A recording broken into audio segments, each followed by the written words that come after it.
I don't usually pick the decks that I play on this channel. The donation decklist system brings me all the sweet brews that I play. But today I've got absolute morbid curiosity for how a deck did as well as it did. So this one's on me.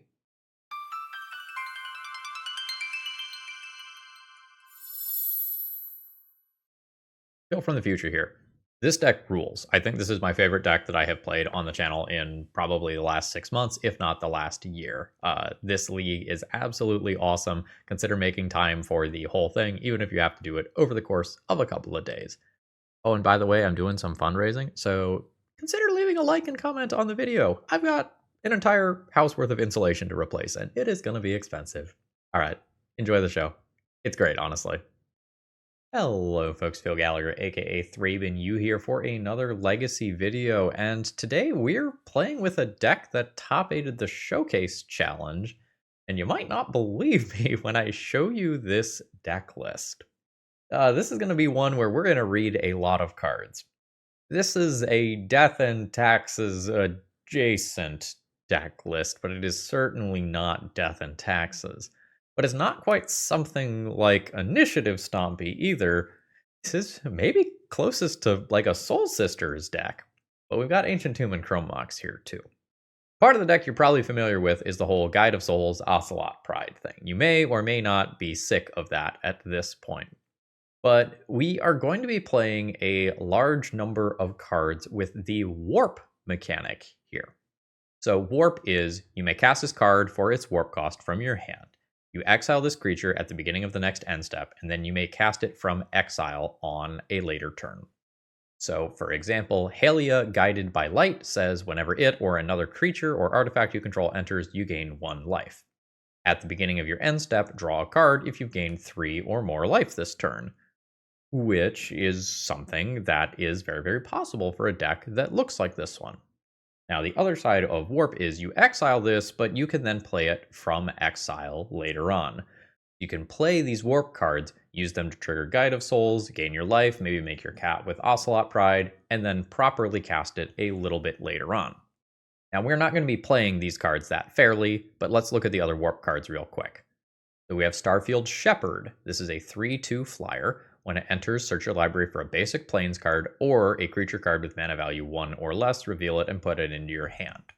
So this is essentially a 2-mana tutor that you can play later on, and it gets you a land or maybe whatever of Guide of Souls or Ocelot Pride you are missing. The final one is then Exalted Sunborn, and this one is a 4/5 flying lifelinker, so lines up very, very nicely versus the Delvers and DRCs of the world. If 1 or more tokens would be created under your control, twice that many of those tokens are created instead. Yo dog, I heard you liked Ocelot Pride, so we're going to double up those creatures and then double them up again with the Ocelot Pride trigger at end of turn. This is some very real potential to gain an absurd amount of life and make an absurd amount of cats. Now, we are not trying to play this in a fair capacity. We want to play one of these Warp cards for its Warp cost, and then blink it with either Phelia or Ephemerate in order to kind of take advantage of cheating the Warp cost. And this is where I think the power of the deck really is. And I was very surprised to see this deck in the top 8 of the Showcase Challenge, which is a very competitive event, and so I wanted to give this one a spin. I have some concerns here. Like, we are an Ancient Tomb Wasteland mana base. That's a lot of colorless stuff. So if we actually do need white in some turns, occasionally we're not going to have that. But the warp costs mean that our deck is much lower to the ground than it actually looks like here. And we do just have some things that are outright going to tutor for lands for us. So maybe it's not as bad as I can think. And speaking of tutoring, we have one very cute silver bullet here. Seeker of the Heavens, 1/1 Vigilant Lifelink. Not great in the world of Orcish Bowmasters, but you can tap it to create a 4/4 white angel creature token with flying, but you can only activate that if you have at least 7 life more than your starting life total and only as a sorcery. And, you know, maybe we then double up on that token that we create. So, like, there's some good synergy here. And actual factual main deck Thalia, Guardian of Thraben. And another in the sideboard. Wild. The sideboard is probably all cards you're familiar with except maybe Exercise, which is from Duskmourn. Exile target artifact, enchantment, or creature with power 4 or greater. So this is a flexible sideboard slot that can get rid of something from the sort of Mystic Forge Karn Tezzeret deck, while also being an answer to something scary like a Murktide Regent if you need that. So with that being said, let's jump into some matches here. Folks, if you need any of these cards, please consider checking out my sponsor, TOAMagic.com. They're awesome. They support me well. I think they are great for their customers. I am, not just sponsored by them, but I frequently buy cards from them myself. I use my own promo code ThrabenU, saving 5% on my orders, and I always get free shipping on those orders as well. All right, let's battle. Opening hand. Game 1. No white mana. Auto mulligan. This, I imagine, is a keep. Let's figure this out. So I go land, Guide of Souls, then I go Ancient Tomb into Haliya, and I'm going to be good at gaining life. Opponent says, good luck. I have to pause your video now. I think this one is a keep. I might be gaining enough life that this is actually reasonable, but I'm not sure if I want this secondary white land. I guess this can get me a white land. Wow, triggering life gain for these. Sure. Let's try to live the dream here. We are on the draw. Hopefully we don't just die. Did not die. That was great. I enjoyed that. Romox. Is this worth imprinting? Yeah, let's go crazy with life gain here. I think I'm going to go land, Guide of Souls. I'm sorry, I'm going to do this Chromox first so I play around days. Imprint the Shepherd. Go Guide of Souls. Now, I think I'm going to go ahead and just warp this. I got a Force of Will. Ooh, and Cephalid Illusionist. Oh god, I hope I don't die. So we are playing against some variant of Cephalid Breakfast. So this deck used to just be Cephalid Illusionist combo with Nomads and Core, but now usually is Bant for a Nadu combo as well. Oh gosh. Speaker of Heaven. Speaker of the Heavens, excuse me. I'll put the "the" on your name here. You have a lot of work to do, bud. You have so much work to do as a 1/1 Vigilant Lifelinker that can't start making friends until I'm at 27. Also, there's Ancient Tomb here. Land drop 2. I've got a Phelia. That's not overly exciting as of right now. I'll just pass the turn here. The Phelia can theoretically do some things if my opponent starts doing, stuff with Urza Saga construct tokens on the way to Shuko. No fetch to shuffle the Brainstorm. My opponent's cards are too good. That does not bode well for me. Okay, I mean, there's Urza Saga. There's Shuko. I might effectively just lose the game as of the next turn. Hopefully I rip something good to blink here. I'm untapping with Phelia. That qualifies for sure. So play Ajani.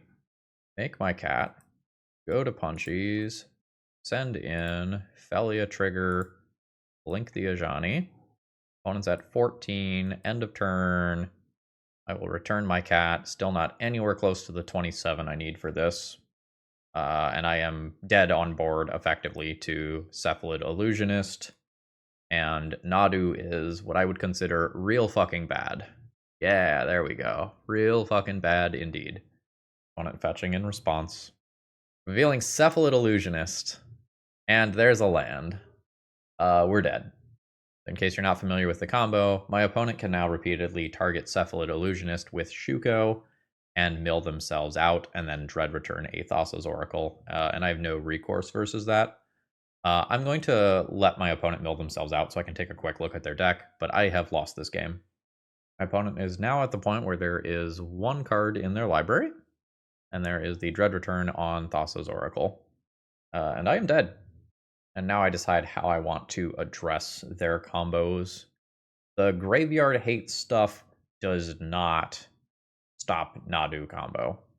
So my opponent can just bury me in cards very easily with Nadu, but I do have to worry about just losing to Cephalid Illusionist on turn 2.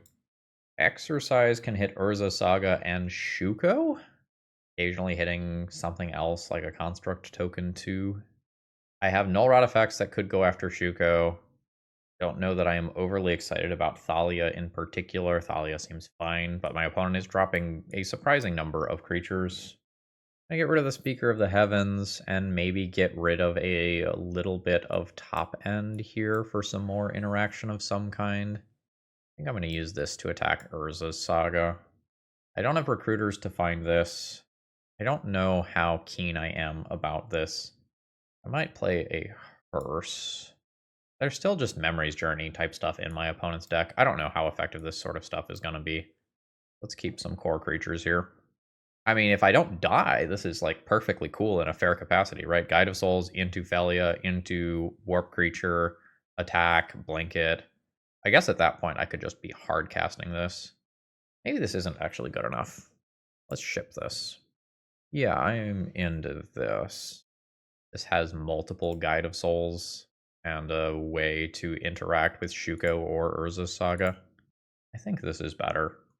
Just Misty and pass. I think I am playing on curve with Ajani here, as much as there is this temptation to play out the other Guide of Souls for extra energy. I think I want to be able to do both of these next turn in theory, in case Saga is played out. Good enough to get a fetch. And a Swords, sure. Opponent now has some fixing. I'm a little worried that my deck is just not going to do anything, and I'm going to die. This is a sorcery, so if my opponent just drops Shuko and Illusionist next turn, like, that is lights out for me. That Ancient Tomb is not doing me a ton of good. I think I will play the Ancient Tomb this turn and save this to potentially gain some energy. I'm just kind of unhappy about things. 15 is another cantrip. Alright, that is an Urza's Saga, which I have two different answers to. That is a Shuko, so I can answer one of those two cards immediately. Boy, I hate that for me. Unless... Okay. Ow. There's Witch Enchanter. I believe I kill the combo piece first. Then exile Urza's Saga. Okay, Cephalid Illusionist was there. That was very scary. I mean, it still is scary, right? My opponent's at 10, I'm not presenting lethal. And this Urza Saga is ticking towards, presumably, another Shuko. And something like a Nadu can come down and just wall my board as of this turn. Yep. Oh, great. Yeah, I mean, I don't sit through this anymore on my channel. Opponent's got it. GG's. Today's video is sponsored by Moxfield.com. If you want to see upcoming sets, if you want to understand commander brackets, or if you just want an awesome place to store all, and I mean all, of your deck lists, Moxfield is the place. You can organize all of your decks by folders, and you can even change the views. You like visual, they've got that. You like text, they've got that. Check out my Moxfield Pro Field if you want to see all, and I mean all, of the decks that I've been cooking up. Alright, I feel like my opening hand is a little clunky here.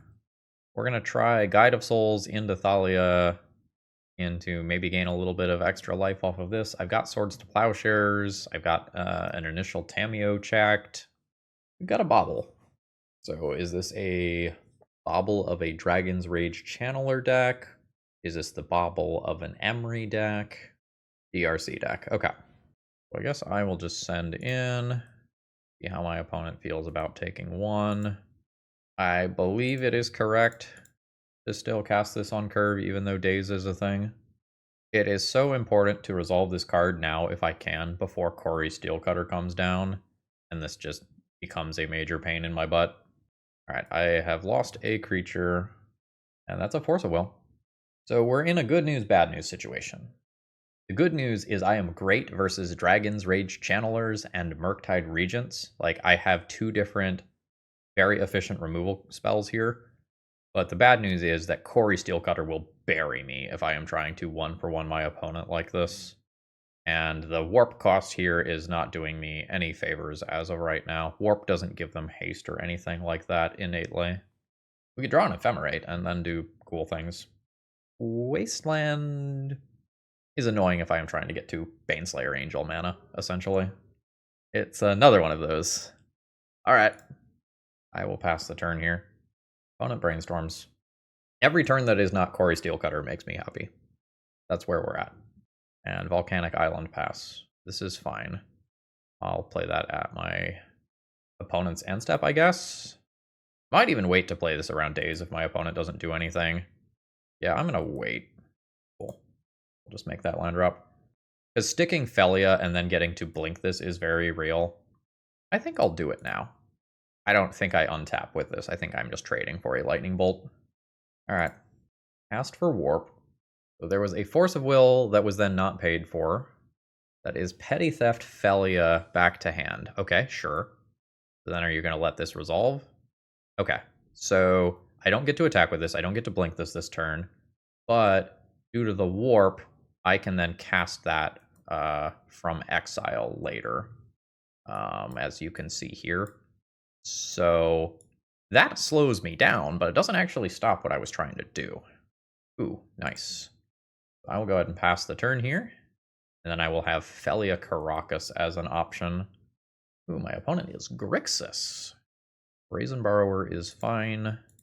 I will just say no to that. Don't need to take any damage here. I'm still playing Phelia around days. I'm not playing it around days plus removal spell. But I think that's fine, especially considering that I have 2. I think I start here. Let's go ahead and warp this. This is good enough to get Force of Will. Pitching Mockingbird. Okay. So now I will warp this one. Gain a life. Go to Punchies. Punchies. Blink my warp card. There's an Orcish Bowmasters. Pinging my Phelia. My opponent can block. I think I just bounce. Like, show me a lightning bolt here. Nope. So then the warp exile happens, and then this returns properly. This is also a legendary creature for Caracas purposes. So I think my goal here is resolve this later on. There is a Mockingbird as a new Bowmasters going at my face. That means that this can't attack, which is all fine. Gonjo. I think I don't play this yet. I think I'm just going to pass the turn. I am fine holding down the fort here. And at the point where I know, or very close to it, think that this is going to resolve, I cast that. There's a Flying Bowmasters. I can't do anything about that one. 17. End of turn, Phelia comes down. Gain a life. Always yield to that. I think I am okay swordsing the large body here. I have Murktide covered with a Phelia attack. I think I'm into this. Gain a life. Go to combat. Send Phelia trigger. Blink Orc army. Opponent takes 17. I think I will call that good there. Opponent draws their card. Still flies. I'll take that damage. I guess I can un-Orcish Bowmaster that if I blink it. Oh, nice. So let's do this with Warp. All right, enters play. Go to Punchies. Declare Punchies. Blink the Warp creature. Opponent takes a bunch of damage. And we'll resolve some triggers. I gained 2 life this turn. My opponent is petty thefting that back to hand, which is fine. I will warp it again next turn. All right, that's good enough for my opponent to concede. There's the proof of concept. This is what we want to be doing. So I think I am interested in fighting against my opponent's graveyard a little bit. I think I like the unlicensed Hearse and Rest in Peace style cards quite a bit. I probably want to go down 1 toughness creatures in respect of Orcish Bowmasters. And beyond that, I think I can consider Exercise for Murktide Regent and Corey Steelcutter if my opponent is playing that. And this will also just hit DRC or whatever as well. This is just not drawing me cards. Not the Shepherd. The Sunborn I just like as a big booty angel wizard. Art's pretty cool here. What about Shepherd? I think I like Shepherd either for getting around Wasteland or for just assembling this combo. I think I'm going to trim some of these for Exercise. And if I'm wrong and my opponent doesn't have Corey Steelcutter, like, so be it. These can still hit Murktide Regents. Apologies a second ago if I said this hit DRC. It doesn't. It's 4 or greater, not 3 or greater. I think if I was playing Grixis, I would be wanting Corey Steelcutter. I'm gonna make that called shot. Yes. I have rock solid mana. I have Ocelot Pride plus Guide of Souls plus one other cantrip, or one of them. Tutor for one of them. Opponent fetches and drops a ponder. This is all fine. Does not shuffle off that ponder. Let's just throw down Guide of Souls. Don't think we're playing around daze on turn 1. Did not get dazed. Still very easily could get bolted or whatever. Opponent ponders. Does not shuffle. Drops a Dragon's Rage Channeler. I don't think I'm using that Chrome Mox. It's just a little awkward too. I think I'm going to go for swords here. Hopefully no daze. There is a daze. I could wait a turn there, but if I wait a turn, it opens up the Guide of Souls to just a Lightning Bolt style effect. There's a Murktide Regent. There's a Phelia to check that. 2? I think I'm just going for Phelia right now. That is a Wasteland, which I think my opponent should use before end step. Yep. I will float white there. Though that I am playing Phelia around days, I'm going to do this, but it does open up any sorcery speed red removal, such as Chain Lightning, to disrupting this. So I would like to attack and blink Murktide, not blink this turn. However, I think I still make plays pre-combat. So I think I go ahead and cast that with Warp. Always yield to these. Do this trigger. I think pick up Ocelot Pride. Throw down Ocelot Pride. So I should end up with either Ocelot Pride Guide of Souls or Phelia blinking Murktide. I end up with Ocelot Pride Guide of Souls, which is fine. I am worried about taking 3 more here. That is potentially a clock changer. I say potentially because I'm going to gain more life with Guide of Souls. I think I'm going to do this. Imprint. Play Phelia now. Fuck. That's fine. Do I do this? This is no longer lightning boltable if I do it. I really want the counters there.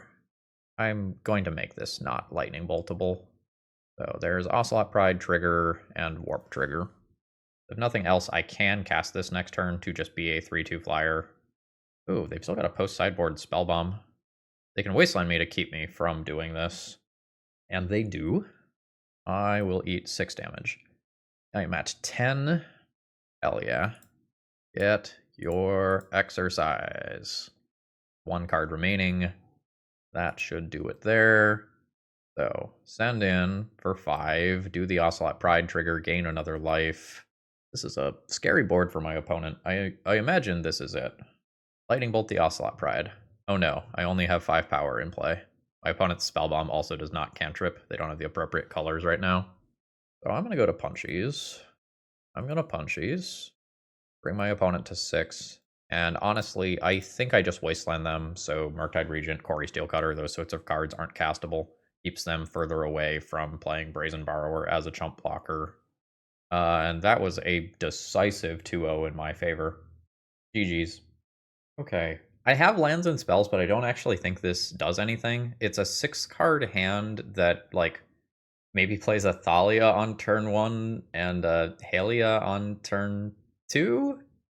This is not exciting. Is it good enough when backed by double Wasteland? Like, is this a fine 6-card hand? I have a 5-card hand after Chrome Mox? Maybe?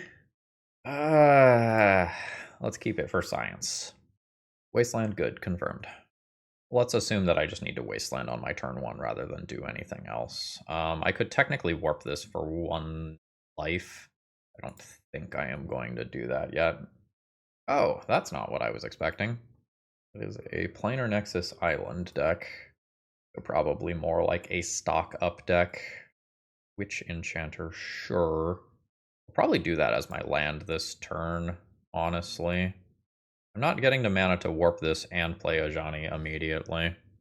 I think I'll put this under. I think I'll do this one and ignore my other Chrome Mox. And the hope is probably these 2 next turn. Ooh, very nice. So yeah, punch for 2, 18. I'm going to do Phelia around a possible Daze style effect. I don't think that my opponent is doing that, but I don't know that I need to just do this immediately. And my opponent throws in the towel. So, what are you doing over there? Coveted Jewel combo, maybe? Coveted Jewel makes sense. Like, One Ring untappers, Coveted Jewels, maybe Transmute Artifact. I have a Stony Silence and a couple of Null Rods. Let's bring that in. Let's bring the Thalia in. This Exile? That's another answer to the One Ring. How do I feel about Deafening Silence? Medium? I like this other stuff better. Let's assume games are fast enough where I don't tutor for that or have enough life. I just do this. Let's assume that I can just do something that looks like this.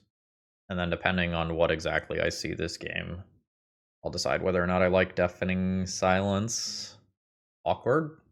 I mean, I'm keeping it, but awkward. There's other big blue things you can do, right? Like you can go into Eldrazi, you can go into Ugins. Alright, Null Rod stuff, good. Welp. Here we are. I'm going to imprint Stony Silence and then cast Null Rod. If my opponent is playing what is it, Ugin Eye of Storms, the Stony Silence could be exiled, right? That was untapped. I don't have anything to do with my mana here. I'm going to pass the turn and wasteland my opponent in upkeep. Shark Typhoon. Spicy. That is just purely cycling. As soon as I draw a white source, I have threats. I'm going to use this wasteland. I think I'm going to go for the blue. Like, this is real. Punished. That helps. So let's throw down a Guide of Souls. Urza's Tower. A command? A command. Ooh, I'm not losing my Guide of Souls. I am happy about that. Well, at least on the surface I am. That might be a bridge towards an Ugin or something. Third Null Rod this game. Maybe a bit much. Send in for 1. 17. Make another cat. Let's see how bad it is. Glimmer Post. Cloud Post tapping for 3. 8 mana. Full 8, not 7. What's 8 mana? Just another K command? Fuck. Hey, it's Ugin. Okay, yeah, so whenever you cast a spell, exile up to 1 target permanent, that's 1 or more colors, so my Null Rod was safe when my Stony Silence was not. Hate that. So I lose Guide of Souls there. And that is a big old Planeswalker that I don't get a lot of say about. Send in at Ugin. Ugin at a healthy 6 loyalty. 23, 8 loyalty. Oh, and it's going to be a big play. It's the third K command of the game. I lose Ocelot Pride. My opponent gets to dig deep and find something else new. The Shark Typhoon Sharks can theoretically be very big in this deck. And like there could be one coming right now. Okay, I think missing my land drop here, I am okay tapping out. Opponent's got this one. Do I have Disruptor Flutes in my sideboard? No. So it feels kind of like I am trying to be the beatdown before that 7-drop stuff happens. My opponent might have Glaring Fleshraker, in which case Swords to Plowshares matters. I'm going to imagine that this is still a 1-ring deck. I'm going to try submitting like this. Maybe Swords matters for Sharks. We're definitely playing against a brew here. Guide of Souls into Thalia, into Warp this, play Ocelot Pride or something like that. Good enough? Drop the guide. I'd like to find some wastelands. That would be cool. Apt Cloud Post. Haliya is interesting, but I think I just play the guaranteed disruptive Thalia. Force of Will. So much for guaranteed. Send it. 18. Otawara and pass turn. I'm thinking about whether or not I want to do a 3-mana play or a 4-mana play. Phelia attacking is kind of absurd. So I think I am doing a 4-mana play. I think I'm going to go ahead and cast this with Warp. Ooh, this is getting a response. Cycling for Shark Typhoon. That is just drawing a card, though. Just always yield to these. I think I get Ocelot Pride. And I think I actually play Phelia here. I'm only at 2 energy. I'll just send on in. And then next turn, Next turn is going to be gross. Very excited. That is a Karn and Karn pluses. So I have 3 damage on board already. It can be 4-5 when Guide of Souls happens. Can I get to 6 energy? Yes. So, it'll be slightly different than I thought. So we'll warp this, play a Ajani, Riggers, make a cat, which makes another cat, which makes 2 energy. Then I will play Ocelot Pride. So I'll go to combat. I will send both of these at Arn the Great Creator, Rigger, Blink, Exalted Sunborn. Pay this. Counters on Guide of Souls. 5 damage at Karn. I have the City's Blessing. So this trigger doesn't matter. Let's put this on bottom. Let's return my Exalted Sunborn. Let's resolve the Ocelot Pride trigger, which is going to make a shit ton of cats. That is a lot of cats. Yeah. How's that for a board? That was turn 4. Seems good. Or is that my turn 3? Stock up. Now I'm not counting, but I imagine that I have 19 power on board. These are 2/1 cats. Oh yeah. Yeah, we have gotten the GG. I mean, that's why this is in the deck. My opponent's deck is sweet too, though. That's another win on the board for the old Warp deck, I guess. Alright, opening hand has Ocelot Pride, Guide of Souls, and a Wasteland to back it up. Hopefully that's good. Underground Sea Gamer. Tempo Gamer. We'll hit this eventually. I think I am just going to throw down Guide of Souls on turn 1. I'm also not, like, super interested in wastelanding my opponent at this time. We get dazed. That's fine. Like, we have tons and tons and tons of creatures in this deck. It is the removal spells that I do not want to get countered. Like, that's the stuff that actually matters. Is fine. I'm going to use Chrome Mox this turn, for sure. And I'm going to put one of the 2 warp cards under it. And I'm just thinking, do I want the 3/3 source of life gain, or do I want to threaten this endgame? This is something that doesn't get fatal pushed. I'm going to keep the thing that never eats it to fatal push. I'm going to imprint this, do this, play around days? Play around days. I'm not under that much pressure yet. And I think I'll just pass the turn here. I think my land is better than their land. Fatal push is fine. We do have another land drop. Bowmasters is fine. Yep. I'll take a little damage here. Not that big of a deal. Cats are cool. We're going to try to resolve one of those. I think I will now swords this. This is not a problem in another turn or 2, but it is maybe a problem now. And I can think about wastelanding this to keep my opponent off of Murktide Regent. I have another cool thing to do in the short term. Let's not eat a Murktide Regent immediately. Bah. There's another Bowmaster. Rip Ocelot Pride. And I'll take a little bit of a beating here. Well, I am in for attempting this immediately into days. Nice. Let's just yield to all of those. Get another friend at end step. Go to 15. And next turn is potentially very, very cool. We'll see. Like, my opponent can find Fatal Push. My opponent can find Murktide Regent. Like, they've got cool things that they can do. Ah, that's a shame. This is first strike. This is first strike. That's a great body. I'll take 2. That felt great for me. So play Sorcery Speed card to gain an energy here. Go to combat. Send it. I'm absolutely paying. I would like to get this Ocelot Pride outside of range of an Orcish Bowmaster ping. Yeah. I'm not sure if my opponent thought they were dead and they were just like, fuck it, let's swing out and see if he takes some damage or what. So it looks like we are playing against Dimir Tempo. So I like the copies of Rest in Peace. I like the Hearse. I like the Exercises. And this is an Exile, so that is relevant versus Nethergoyf and Friends. And I think last time I went down on X1 creatures in respect of Orcish Bowmasters. And then I think I went down on Haliya. Actually, probably Haliya, right? I'll go harder on that last syllable. Right, my opponent kept their 7, and I'm willing to keep this. The Ancient Tomb and Witch Enchanter in this hand dealing me some extra damage is something I'm not overly fond of. But I have like Ocelot Pride, Guide of Souls, removal. I have a lot to like here. Oh, yes. Wow, that made this hand hard to play.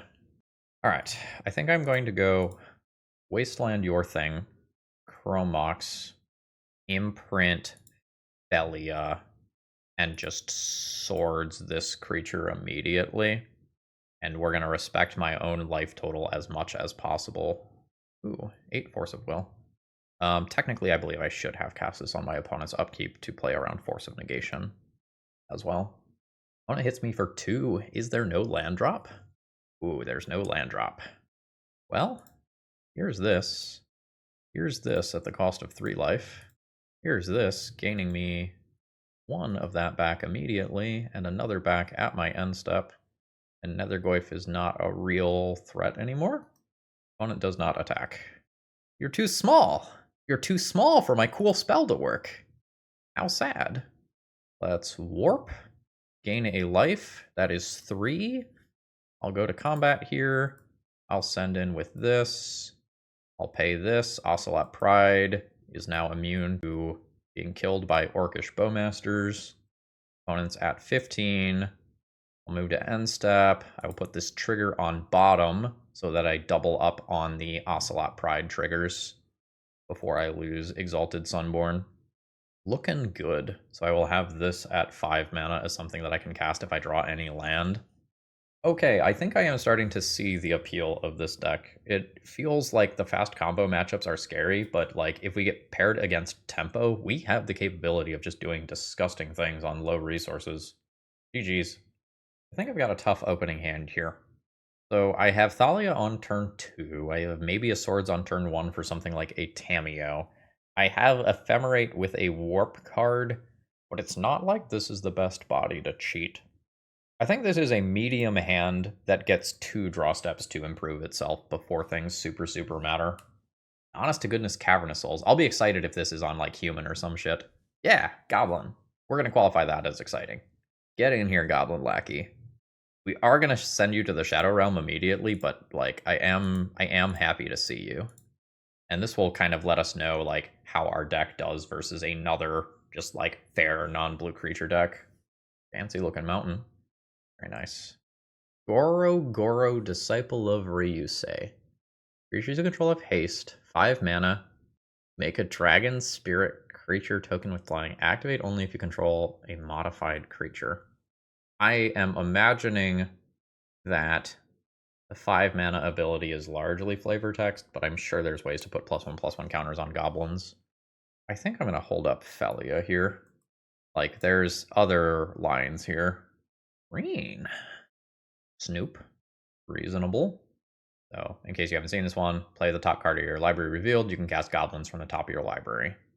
And give goblins activated abilities from top of library as well. One's down to 2 cards in hand. Alright, is Phelia a removal spell for this? I think I'm okay with that.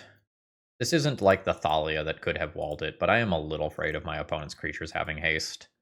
I am hoping that I can dirtle pretty hard as the game goes on. Yeah, we can dirtle here. So I am going to warp this and pick up a Guide of Souls. And then I am going to ephemerate this. Do I really? Hold on. Hold up. Do I only have like 2 fucking basic planes in this deck? No? No, I have more than that. Am I on crazy pills here? 3, 6, 7, 8. There's like 8 of these. Does this say if you cast it from hand? I am so oh, they are in the same pile as the creatures. Alright, I'm an idiot. Do I want my next land drop? No, I'll get my next land drop next turn. Let's just get another Guide of Souls. So now I just have a 3/2 flyer in play that I will probably just ephemerate rather than attack with. Bloodstained Mire on top now. So, this is Boggart Harbinger. This is a combo card. There is now a Sting Scourger on top of deck. That's better than something like a Kiki Jiki, I suppose. So my opponent is going to bounce that out of play to blank my Ephemerate that was coming. No bonus land drop for me.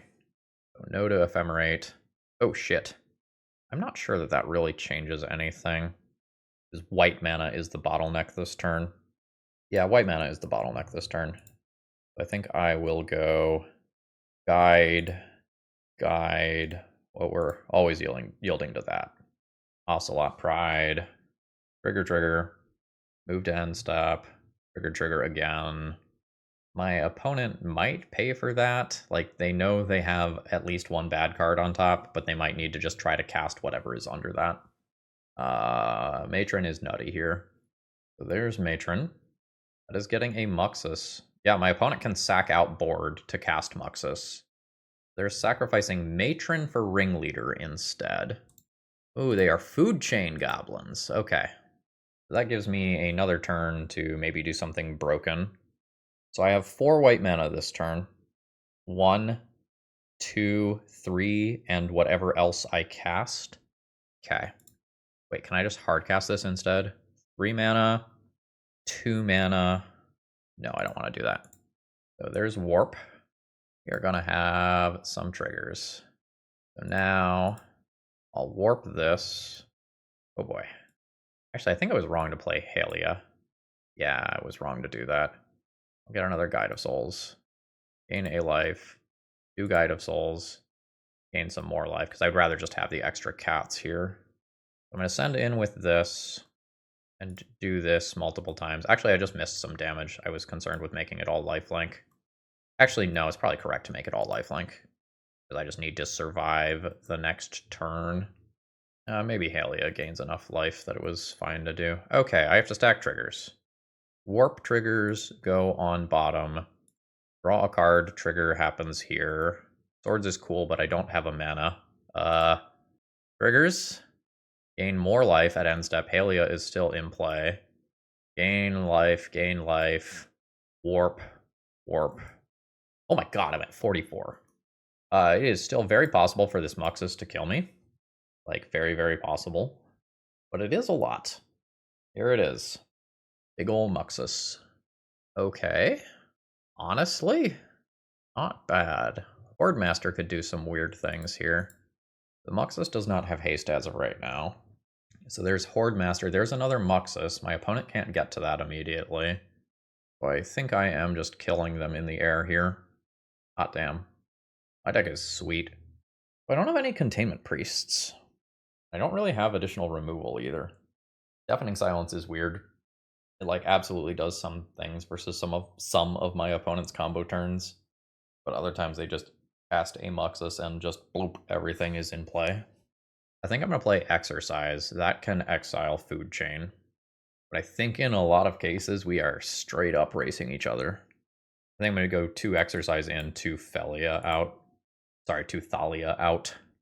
Hell yeah. This is 2 of these 3 cards on turn 1. I don't mind the Exalted Sunborn. Like, it is absolutely a good card. But it is currently going under my Chrome Mox. Yes. Yes, I am fine with that. So I will Wasteland, Taiga, and drop 1 Guide of Souls still. And then next turn I get to play Guide of Souls and Ocelot Pride. Opponent does have more land. Not unexpected. Opponent's got Snoop. I don't really want to be drawing more planes here. I want action at this point. Yield to that. Do this. This gains me 2 energy immediately. I will send in. I will pay. Opponent takes 3. 16. Make 2 more energy. Any creature gives me another set of counters on my next turn. Opponent down to 14. Black mana. There's the Harbinger. Okay, there's Kiki-Jiki this time. So there's Kiki-Jiki making copies of Snoop. This is going to repeat for a while. So what I imagine happens after all of this is said and done is that my opponent goes into Boggart Harbinger with the last copy and then finds something like, say, Skirk Prospector that lets my opponent convert all of those tokens into mana and then like cast a Muxus or something. Or even cleaner, they can just get 4 mana Black Goblin that makes 2 goblins and sacrifices things out. Sling Gang Lieutenant, there we go. Oh, I guess I don't have black. They played Mountain. Okay, so now they are targeting the Harbinger. All right, there is Sling Gang. Or no, they don't need to cast it. They just need its activated ability, right? Yeah, they don't have to cast it. Duh. So now every single one of these has the activated abilities of this so that my opponent can just go ahead and drain out fully. I'm going to go ahead and concede there and not make them click through it. We got turn 3 there. And again, I think my opponent cast like one spell that turn, so. Oh, so like the Goro Goro Goblin must be tutorable haste to top of library. Okay, that's cute. Okay, I don't think my hand does anything. I can play an Ajani, and then the warp stuff is not really great. Let's ship this one. Oof, colorless lands, biting me in the butt. We are going to 5 here. Oh, the 5-card hand isn't even good. On 5, I'm absolutely keeping something. It's never this one. I'm going to drop this. I think I want access to extra mana after I wasteland. Ooh, my opponent is also mulliganing to 5. We are going to have a low resource fight here. Hopefully that favors me with all of my dirtily warp creatures and my wasteland that I innately have in this hand. Wooded Foothills. Do I get a wasteland target? I do get a wasteland target. My opponent has a mana dork. Given how much mana I have, I'm still just doing this. I want to slow my opponent down. Ooh. Hierarch getting saucy. Opponent needs more mana. I'm dropping a cat this turn. I'm gonna have a planeswalker as of next turn. Ooh, okay, opponent's playing magic again. That's the Snoop. Ooh, that's a good draw. So I will Swords Snoop, go to combat, send in 4/3. Opponent's at 18. I will go ahead and take some damage here. Play a new one of these. I will make my cat. I will transform my creature. I will make another cat, and this should clock relatively quickly.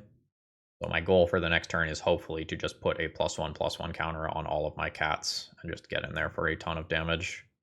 Yeah, I think that's my plan. So warp this.